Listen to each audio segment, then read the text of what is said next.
All right, welcome back to the deep dive. You know, those stacks of must-reads, maybe a self-help book that catches your eye.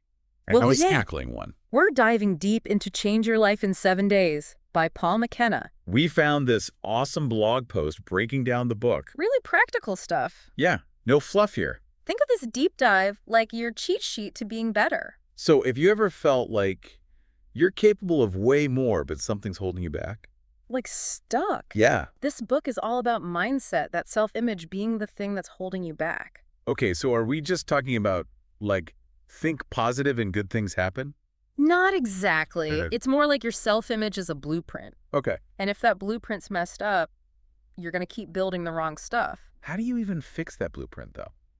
Well, McKenna suggests asking yourself some tough questions like, who are you when no one is watching? Ooh, that is tough.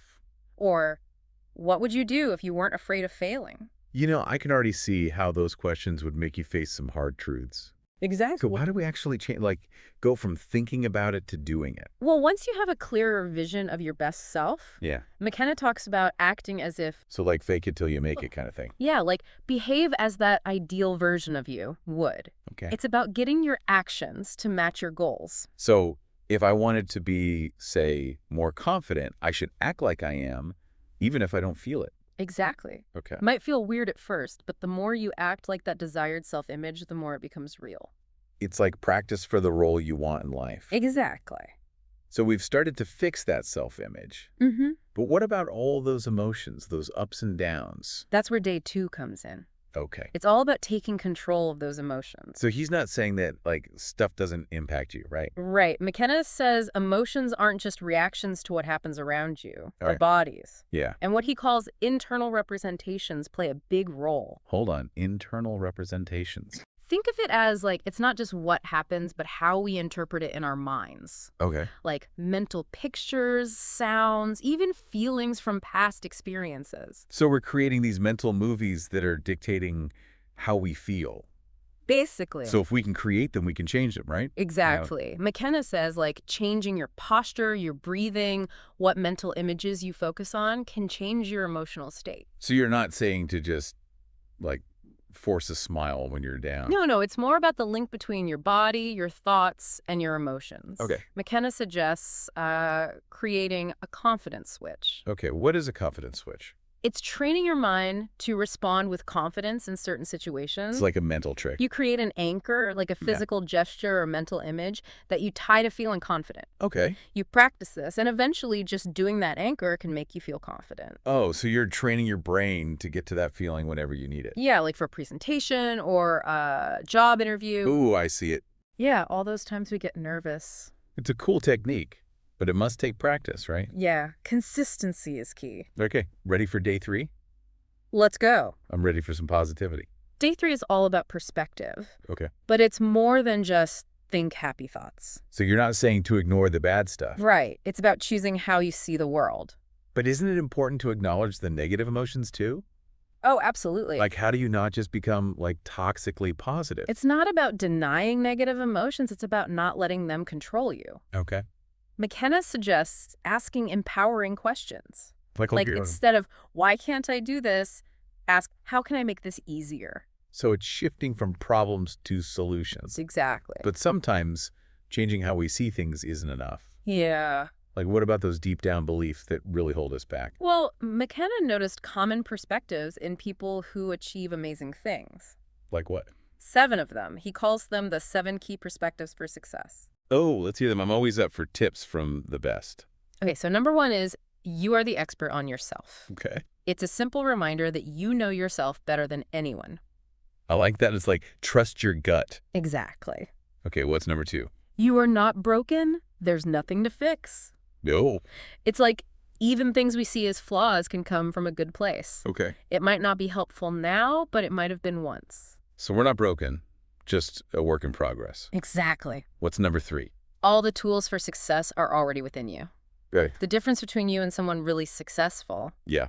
it might just be how you use those tools. Oh, so it's about using what you have, not getting something new. Right. What's next? Number 4, you can accomplish anything as long as you divide the task into small enough chunks. That's a good one. Break it down. Make it manageable. Yeah, no more getting overwhelmed by the big picture. Exactly. Okay, 3 more. Hit me. Number 5, if what you're doing doesn't work, do something else.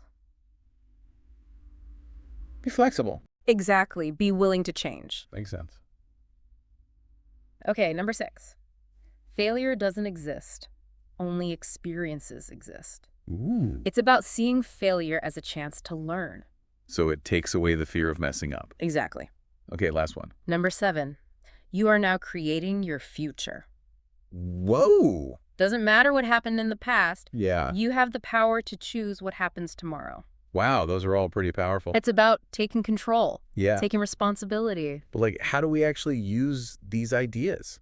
McKenna says it's not just talent, it's skills you can learn. Okay. It's about changing how you think and act. Okay, so we've uncovered our true selves, learned to manage those emotions, and got a more positive outlook. But how do we actually build the life we want? That's day 4. All right, what's day 4 all about? Building your dream. Ooh, I like that. And it starts with, what would you do if you knew you couldn't fail? That makes you think big. That's the point. Yeah.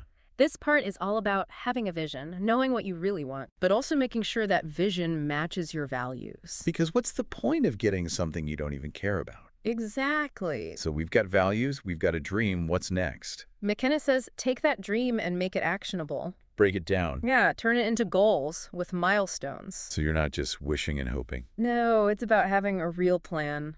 That makes a lot of sense. Mm-hmm. But, all this change can be exhausting. Oh, absolutely. That's why we need day 5, right? That's where we'll pick up after the break. Okay, listener, we'll be back after a word from our sponsors. Don't go anywhere. All right, so we're back. And ready for day 5. This is where McKenna talks about, the foundation of any change. That makes sense. It's all about taking care of yourself. Sometimes I get so caught up in trying to reach my goals that I forget to do that. Oh, yeah, I get it. Yeah. The blog post highlighted how McKenna sees stress as, a major roadblock. But didn't we talk about stress in day 2? We did, but this is a bit different. It's about understanding stress as, part of growing. Okay. He uses marathon runners as an example. But, They need to push themselves, yeah? but they also got to prioritize recovery. So you're not saying, too, never be stressed. Right, it's about finding a balance. Did McKenna have tips for managing that balance? Yeah, 5 key things. Let's hear them. First, recharging. Like taking breaks. Yeah, recognizing when you need it. Okay. Giving yourself permission to rest. I think a lot of people, myself included, feel bad about taking time off. I feel that. But it sounds like it's really important. Exactly. Rest is not a luxury, it's essential. Okay, what's the second technique? Exercise. Good old exercise. Always good for you. Mentally and physically. Exactly. What's next? Mindful eating. So being aware of what you're eating. Yeah, paying attention to how different foods make you feel, Yeah. and then choosing foods that give you energy. It's all about being aware and making good choices. Exactly. Okay, what are the last 2? Laughter. It seems simple. Yeah, But laughing can really help. I know. When I have a good laugh, it totally changes my mood. Yeah, it's like a reset. Okay, what about that last one? Believing in your own health. Believing in your health. Yeah. What does that even mean? It's trusting that your body can heal Okay. and protect itself. Okay. Like the placebo effect, our beliefs can be really powerful. Interesting. He suggests things like the inner smile. Okay. It's a practice that helps you feel peaceful. So it's about focusing on the good, not the bad. Exactly. Okay, so day 5 is about creating a strong foundation. Yeah, physically and mentally. But, even if we're doing all the right things, there are still real-life things we got to deal with. Absolutely, and that's day 6. Money, right? You got it. This is something you don't hear a lot about in self-help books. Yeah, people shy away from it. But it's real. McKenna tackles it head on. Okay, what does he say?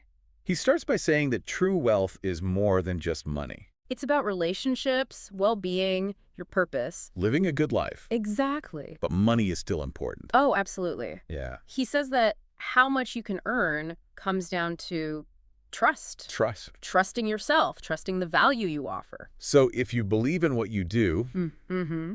you'll be more successful. Exactly. Yeah. He talks about the law of reversed effort.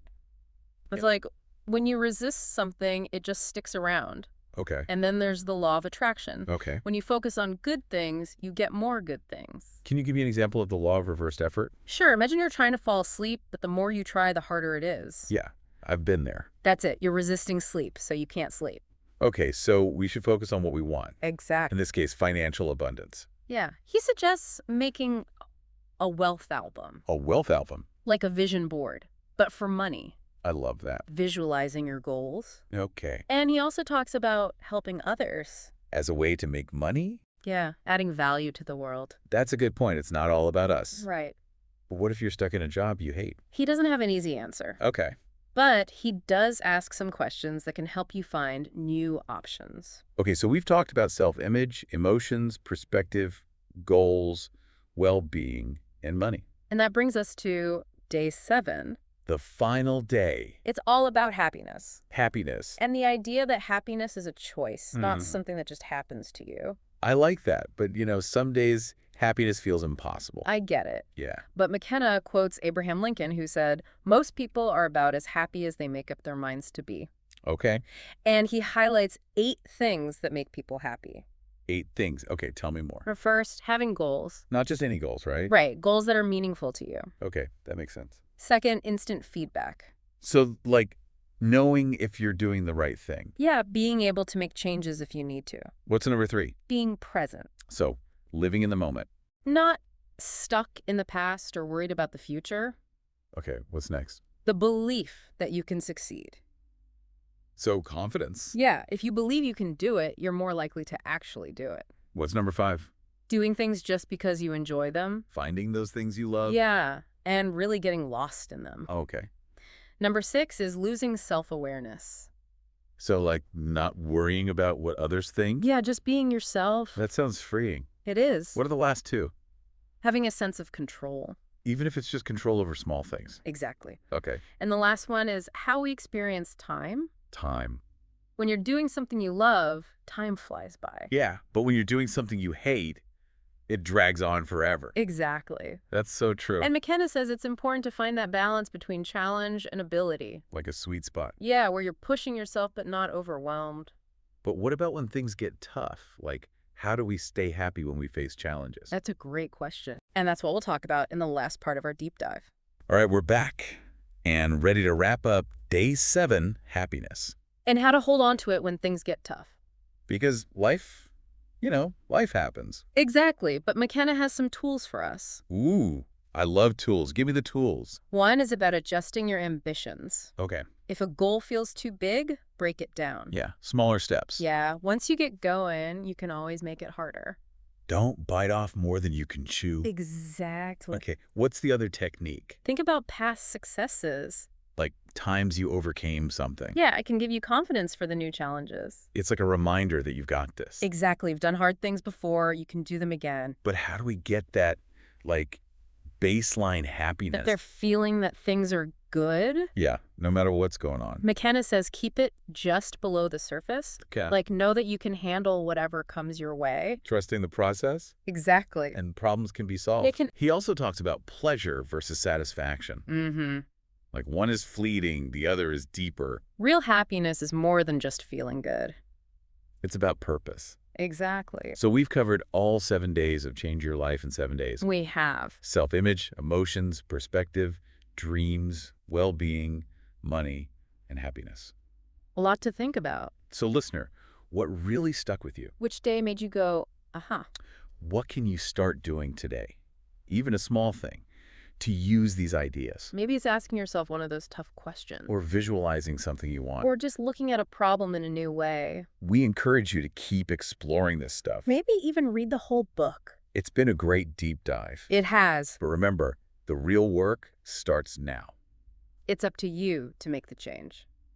That's all for this episode of The Deep Dive. We hope you feel inspired to create the life you want. See you next time on The Deep Dive.